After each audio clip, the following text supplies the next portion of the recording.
So hinog na yung guyabano natin na matamis. Nahinog na siya sa puno.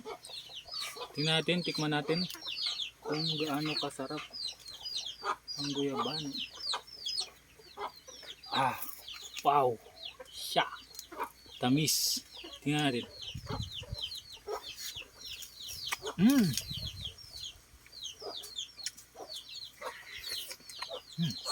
Sobrang tamis. Nahinog siya sa puno.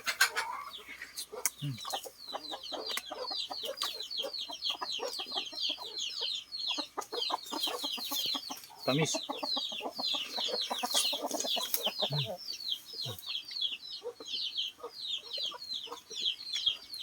Tamis.